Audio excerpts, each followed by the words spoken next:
And you've got more shots on this thing. But I like those shots. Then go retake them. It's not that easy, like, it has to be the exact same time, and weather, and... lighting. The abrupt darkness coincides with the vague ambient sound of the ventilation shuddering to a halt. Freddy 5 Night?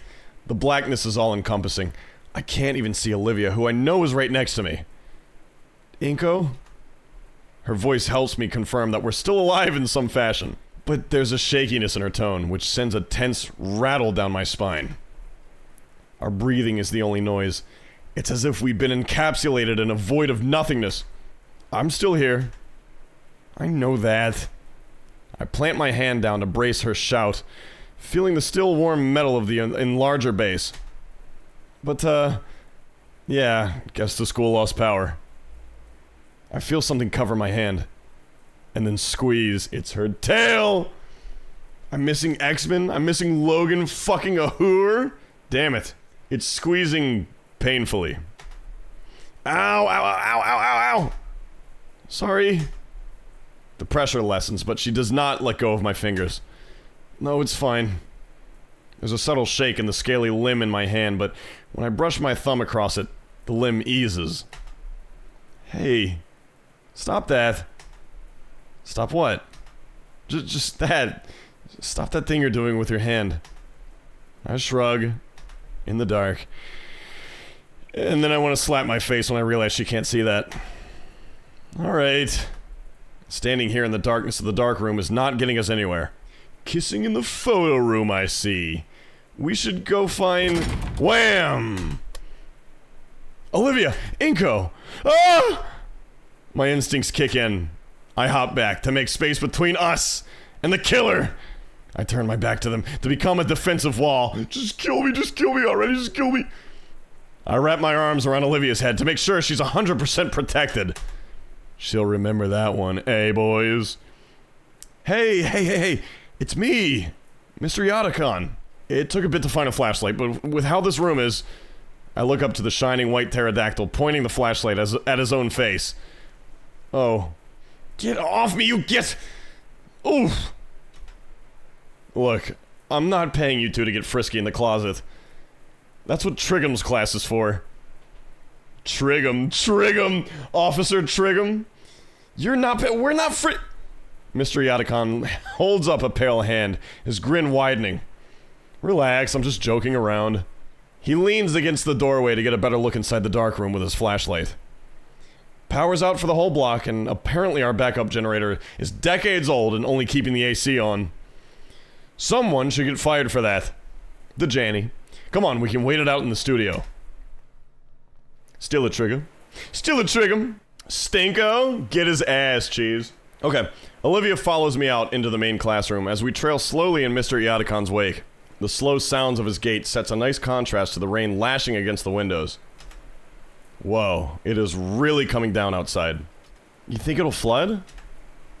It floods here? Sometimes. The ground floor classrooms used to have carpet, you know. Iadakan starts pulling something out of his desk, but it's too dark to see what. Ugh, don't remind me. That junk just sucked away half a year's funding. You ever tried teaching people about watercolors without the... You ever tried teaching people about watercolors without the friggin' watercolors? It was ridiculous. Yeah, I remember. I remember you were the most upset. Alright. He sets some tiny tea lights down on one of the desks and begins lighting them. The tiny wicks are set alight with the tiniest of embers, providing the bare minimum of illumination for us to see. Won't those trigger the fire alarms? There are no fire alarms. We should be fine. They're too small by themselves. What are those for?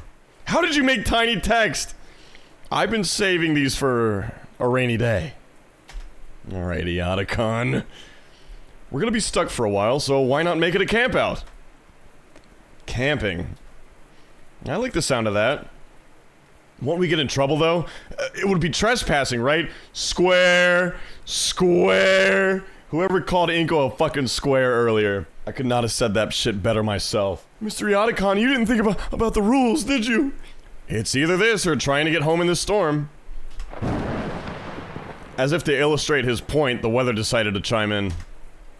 Besides, schools are usually made with sheltering in mind. There's all kinds of procedures for this, like bringing everyone to the gym and breaking out some really moldy cots. Olivia winces. Mold, my true enemy. Those haven't been replaced? Ha! Our budget has been in the red for years, Miss Halford. Part of why we're being scrutinized right now with that whole audit business. His shades hide his pussy-ass expression. That's what they're really there for, man. So just relax for now. I've already called a taxi for the both of you. A taxi? Is it just gonna be the Monarch again? Well, I got married. Time to get back to my day job. I made the call as soon as the power went out. It's just gonna be a while to get one ready and send it out. Well, what do we do in the meantime? Our teacher has a wicked grin. You know, a true NEET wrote this when mold comes up. Yeah, back to the daily grind. You're not done with that homework, right? Oh, I'm kidding. I like this song. Time and the storm carry on, yet things are surprisingly calm. Olivia pretends to focus on her work while I pretend to help her, but soon enough, Mr. Iadakan starts sharing wild stories about previous semesters. You know, a few years back, somebody tried to take his hat right off his head. Let me tell you, I've never seen a shovel fly that fast. Who could that be about? Coach Solly's fucking rocket jumping around school? You maggots! That sounds appropriately violent. Your hat! Give it to me, maggot! Either way, Olivia slowly loosens the facade of productivity, and I join her not long after. Market garden by that fucking gym teacher. You know, I still owe you for ruining your one coat last year. Oh, forget about it. I have dozens of them in my closet anyway. In my penthouse apartment. You too, says rich motherfucking Rich Inko. You too? The eerie ambiance from the blackout is quickly overridden by our combined laughter. Eventually, we run out of things to say and just wait quietly in each other's company. Iadakan slumps downwards in his chair. Oh, long day today. He glances out the window, still being assaulted by sheets of rainwater outside. Normally I'm home by now, resting. You two mind if I relax a little here? Here's what I've just noticed.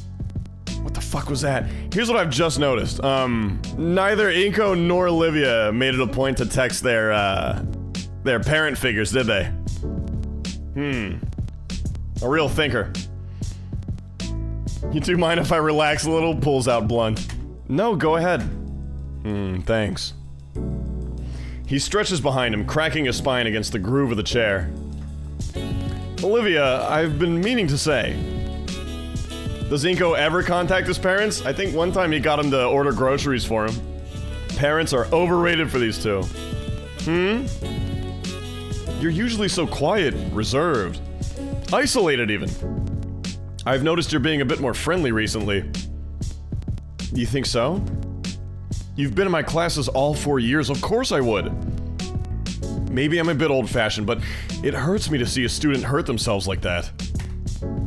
When you're in the adult world, you'll see this all the time. Once someone's in a rut, they'll tend to just stay there until their days blend together instead of lifting themselves up. Like they got all the time in the world. So, I'm proud of you for making an effort, Olivia.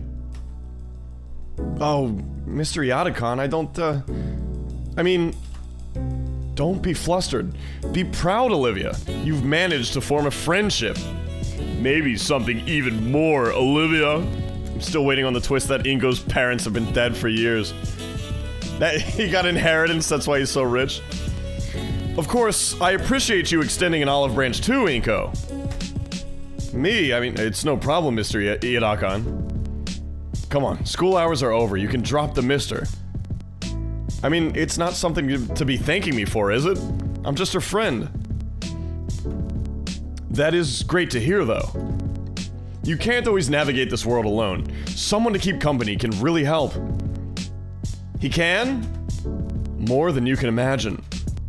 Iadakan leans forward to place a hand over both of ours. He just barely makes contact with Olivia's wrist when she winces and yanks it back. Shit. Olivia? Are you alright? Ow, I'm fine, that just hurt. I was fine before, though. You've been trying to stay off that wrist all day. Was it that bad? It was feeling better. I even helped build those doohickeys. The print enlargers. He covers his eyes with one hand. Of course. Great move. Student's been overworking herself, and I think to give extra physical work. What am I doing? It wasn't your fault. I didn't want you to worry. I had no idea how bad it was. Please, Inko, call me Patrick. He leans forwards again, gently holding Olivia's wrist, inspecting it, and being careful not to cause any pain. You need to take care of yourself, Olivia. If something were to happen, I know you'd be completely beside yourself. I know. I know you were doing extra work, but how did it even get this bad? It was a lot of extra work. Doing a whole group's assignments on top of my own. For the last 3 weeks, basically all my free time. It's great practice, at least that's what I was telling myself. Olivia does her best to hide her wincing as the teacher tests her arm. I never would have made it to graduation. All because of that painting you switched. He shakes his head and lets go of Olivia. No. It goes further than that. That painting was all because of the pain you've been going through all these years.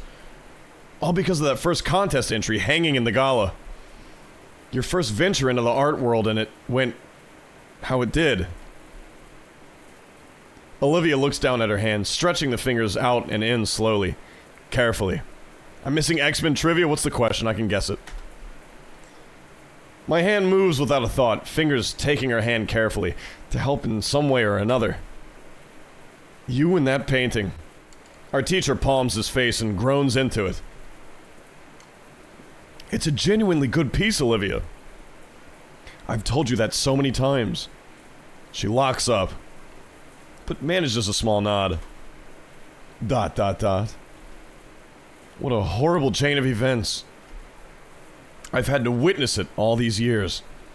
Watched it as it's taken your friends, your self-worth. That little smile you had when you first came into my class. And now it's ruining your health. He gently lets go and covers his own eyes again. And I really just sat here and I watched it? I was just talking about how people act like they have more time than they have. Iadakan? Are you alright? I'm super. I'm more than okay. In fact, I've made up my mind about something. You. Take her to the gala, please. There's something I want you two to see. No words. Just do it. Please. I nod. What are you gonna show us? He stops at the door. Something you should have seen a long time ago. Take her on a date. My shoes slosh noisily through the flooded hallways as we slowly head back to the main building of the school. Oh, that's fantastic sound design, dude, right? Olivia herself had used her arms to tuck her legs up onto her seat, her head now resting on her knees. Iadakan didn't seem to care, each of his steps splashing water around and soaking his slacks. The drains on the floor are working overtime, keeping the water at a minimal level. I'm your father, Inko. An unsettling feeling washes over me as we enter the atrium, the interior of the school pitch black from the lack of lighting. At least we aren't dealing with wet floors, but navigating the halls in the dark is a new difficulty. You have shades on. Olivia brought out her phone, using its flash as a light to shine our way, but I'm still unnerved. The only sound I hear is the squelches of my shoes, and the awkward dripping from both Olivia and I. And it was then I realized that Iadakan had left us behind. Mr. Iadakan? Her voice bounces down the dark halls of the school. Did you see where he went? Kinda, I think he went that way. I can just make out Olivia's hand pointing thanks to her phone. Towards the school's offices. Yeah, they're prescription shades. You know he has regular glasses. There cannot be a human being on Earth who only has prescription shades. I keep pushing Olivia, though taking my time as I feel my shoes threaten to slip with each step I take. It's slow going. Between the eerie darkness of my slow steps, what should have taken us a minute at most takes about 3 minutes for us to arrive at the gala. Well, we're here. You? Alright, Wolfman, never mind. Cyclops from X-Men only uses shades. Oh my god, the connection. The storm rages against the glass ceiling. What's normally the source of the hall's natural lighting is completely obscured by the typhoon. And there's still no sign of Iadakan. I withdraw my phone and turn its flashlight on too, in the hopes to improve the situation. I can hear something else, aside from us and the rain. Something that's getting closer. A tiny red light in the distance, there with the sound. A tiny ember bounces and sways in rhythm, with the odd tapping. Who's smoking a ciggy? Until...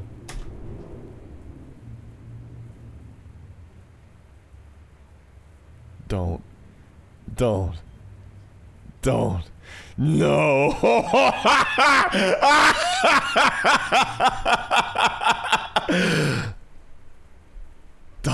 Dot.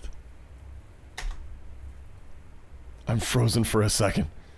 The thought forces its way through me. He wouldn't ever hurt us. Iadakan, what are you doing? Something is kicked aside. It's Olivia's painting from the art contest a few weeks back. It smacks loudly against the glass casing of the display case. These are the ones, yeah? What? I'm ignored. Iadakan's staring right at Olivia. Hey, Paul! She's also struck fearful. But she nods. Iadakan takes a deep breath and faces the display. What are you gonna do with that? Full screen, boys. Full screen. Hey. Iadakan, wait. This is a bit extreme, isn't it? Dot. Come on, man. He's going in for the kill. Oh!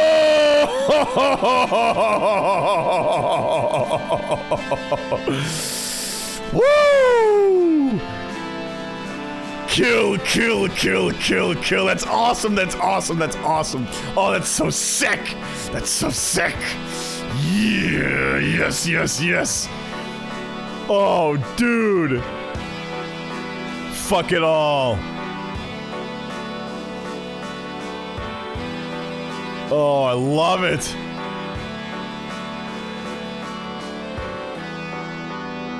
My God. Tuckered him out, man. So.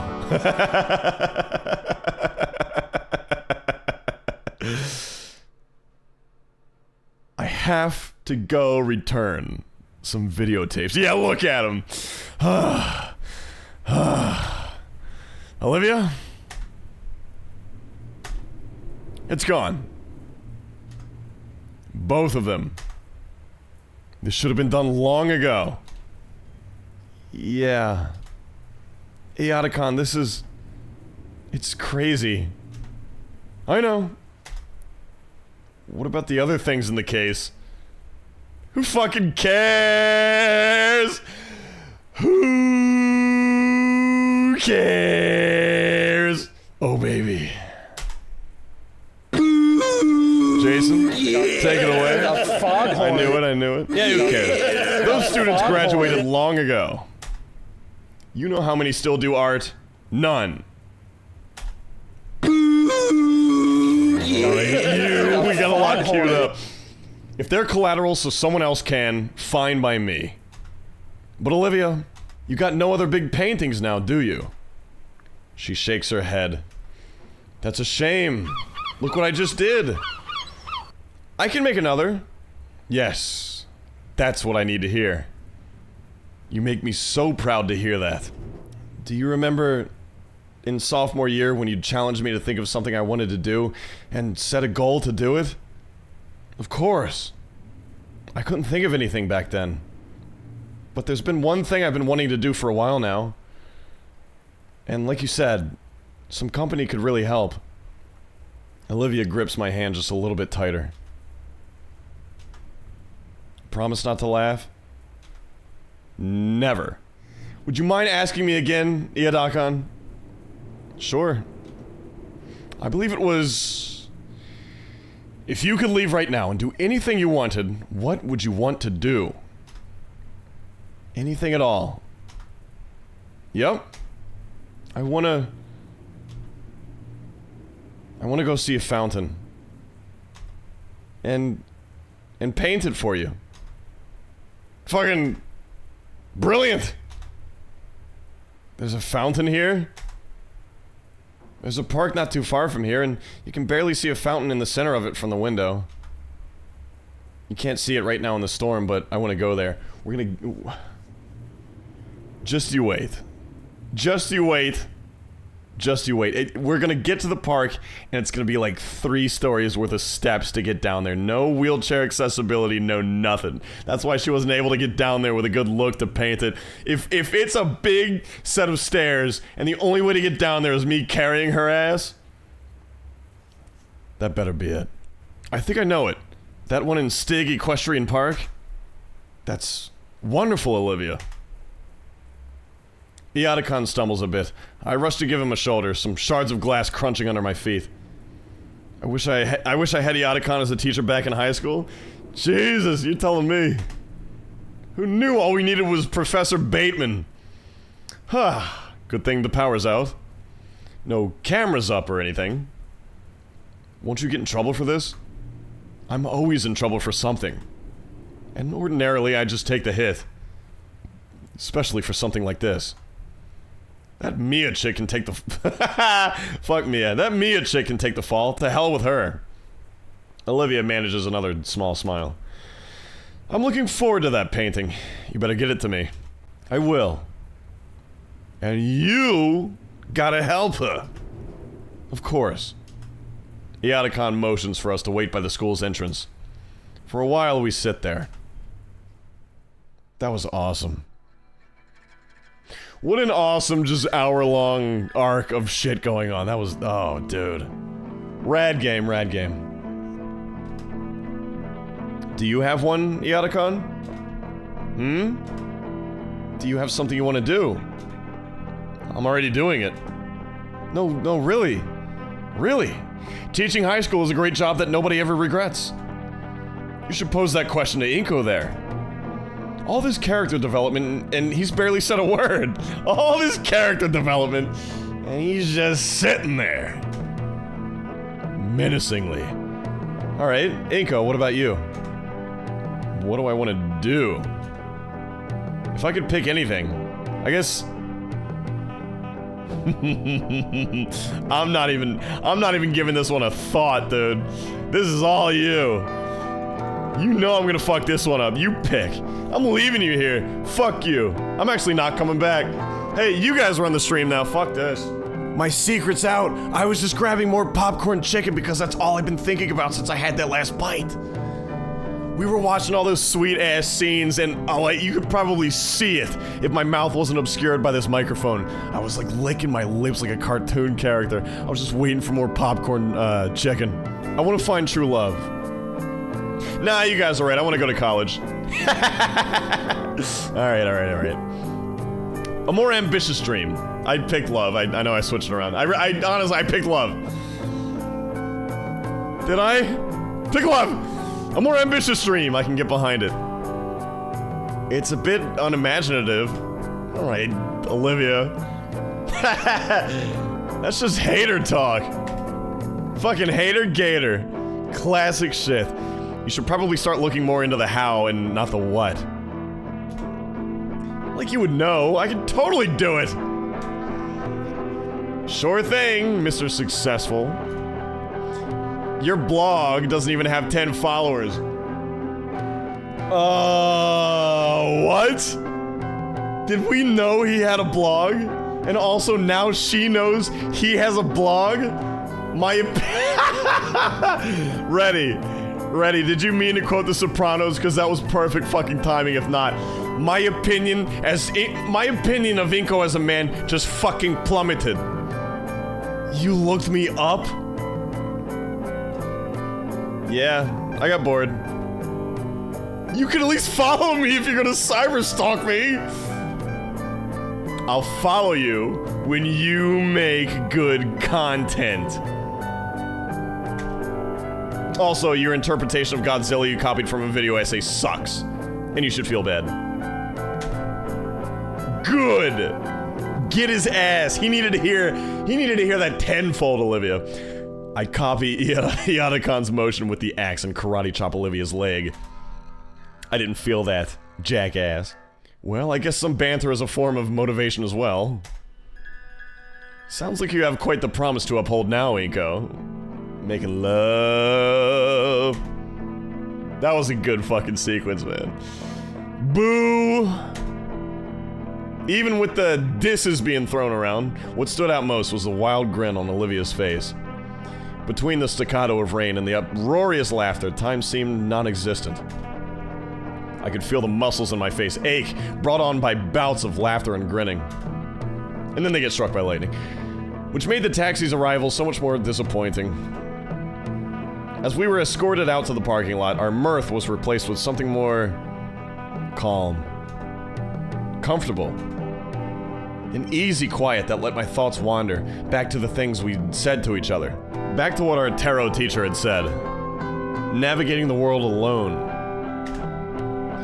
For all the time I spent around Olivia and her friends, it never really occurred to me that she'd harbor something like loneliness. I mean, Damien alone is like a wild crowd composed of a single madman. And Liz, I mean, she's practically the group's nanny or something. The driver of the yellow van leans into his horn, and I can feel a baleful leer on me even through the haze of fog and raindrops. He's honking at you, dude. Olivia draws her hood up, and I hold my jacket above my head. With a final look to Mr. Iadakan, we thank him. No need for thanks. Seeing my student grow and prosper into adulthood is all the reward this old fossil needs. Alright, scoot up, man. With a wave, he sends us off into the rain, to the irate taxi man's van that yells at us about his burning gas. While Olivia works to get herself situated in the cab, I turn back. Mr. Iadakan is sagging, meandering back into the building. He's sagging his way back there. Oi, hurry up. She does quite a few British affections, right?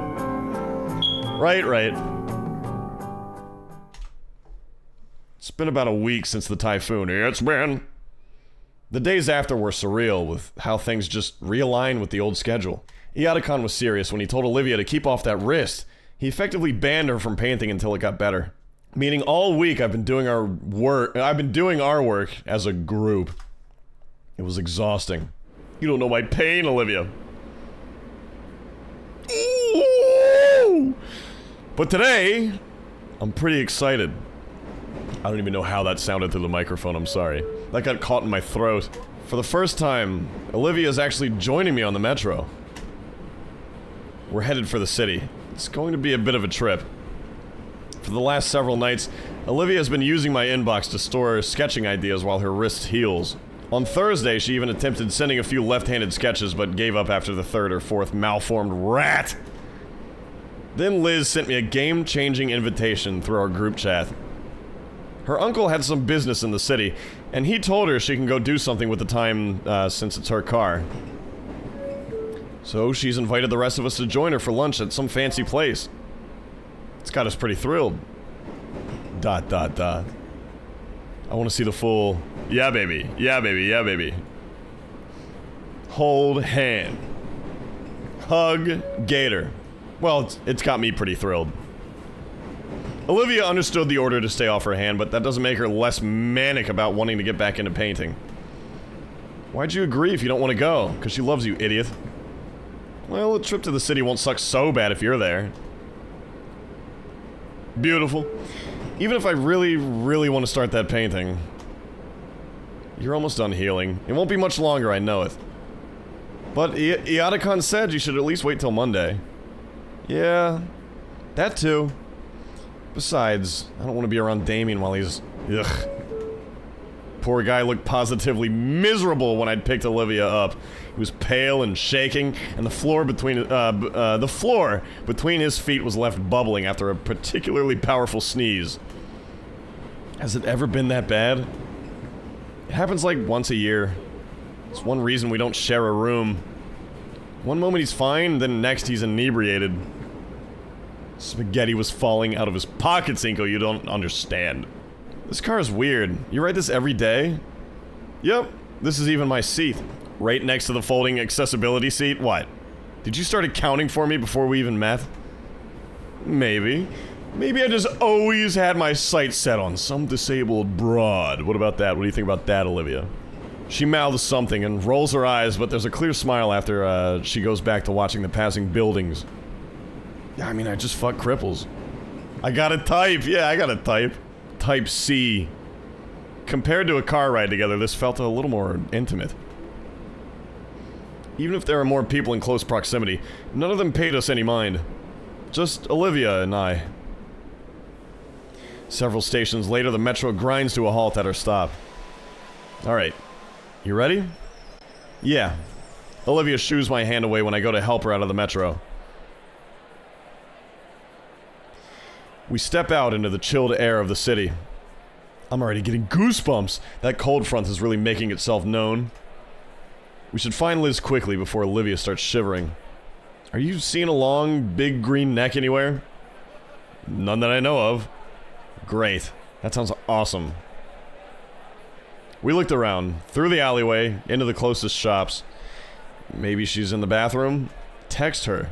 I'd wait around, but I don't want to make Olivia wait out in the cold. Did we go to the wrong stop? Just text her already. Alright, Olivia. Yeah, same. Crap, right, I'm dumb. What the hey, where'd you go?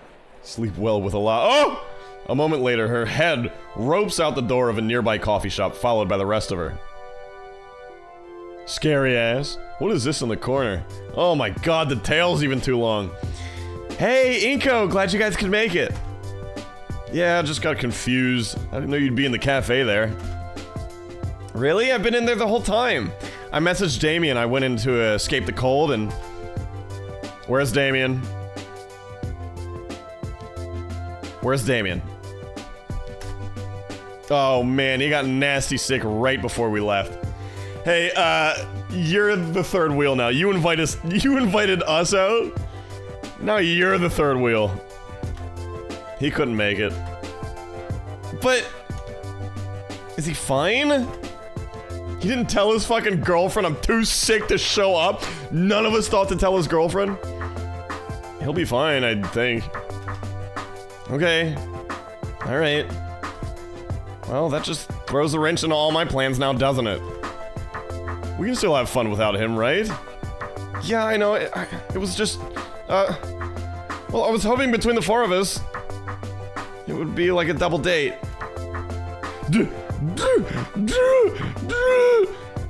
Huh? Yeah, Damien and me, you and Inko, all together for a fancy lunch. Liz, I want to be ninja. Liz, Olivia and I aren't. Oh. I'm sorry, I just assumed. Boy, this is embarrassing. Whole day seems like everything's going wrong for me. It's fine. Yeah, well, we can still have a good time. I'm still having lunch with friends. I'm sure you guys will love it too. Come on. Go home. Liz leads us through the streets, pointing out our destination when it comes into view through the towering skyscrapers. The building is more akin to a narrow spike aimed skyward, with a large disc-like room built near the tip. And you see that space near the top? That's the restaurant. They built it in a way that the whole thing slowly rotates, so your view changes while you eat. You can see the whole city, the ocean, even the mountains. Whoa. I've gone here with my parents all the time as a kid, and I always daydreamed about bringing friends and important guests there, and, well, you know, business type stuff, and this will be my first time on my own, well, you know. Yeah. You'll see, there's even a... Oh, hold it. We lost Olivia. Walking too fast. We turn around to check on our errant Gator friend who's a bit farther behind and grimacing. She comes slowly rolling in.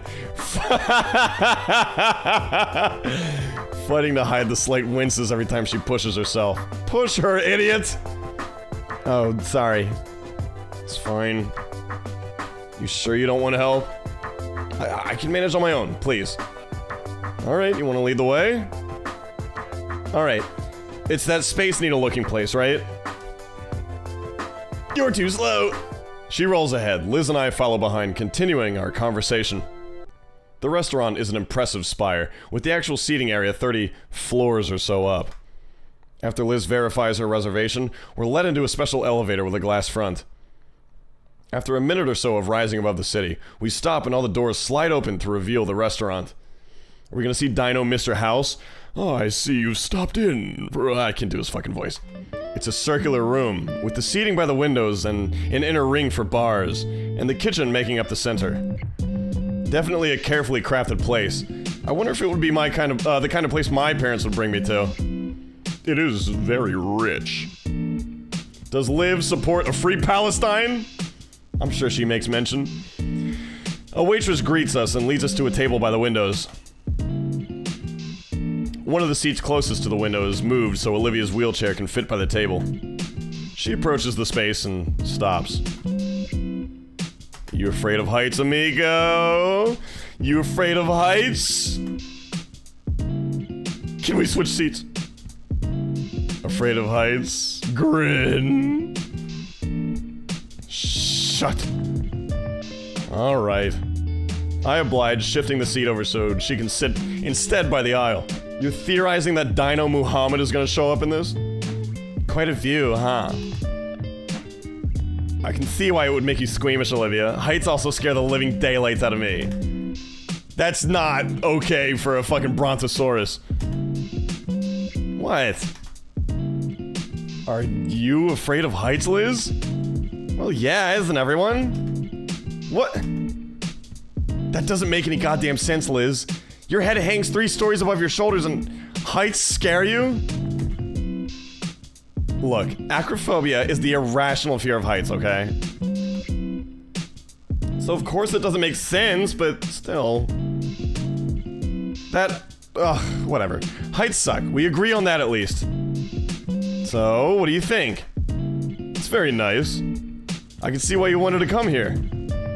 Liz nods. My family usually comes here once a year. Uncle Ferris has to remember to bring along a letter from the owner saying he's fine to let in, that he won't bring the whole tower down. Fat fuck. Olivia laughs. What the hell is bisque? Olivia's looking into the menus. Right, we're here to eat.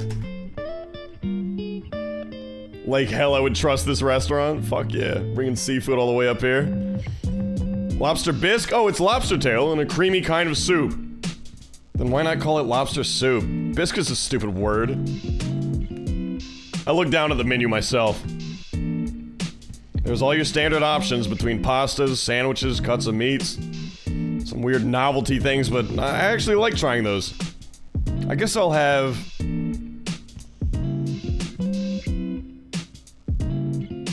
Ew, dude!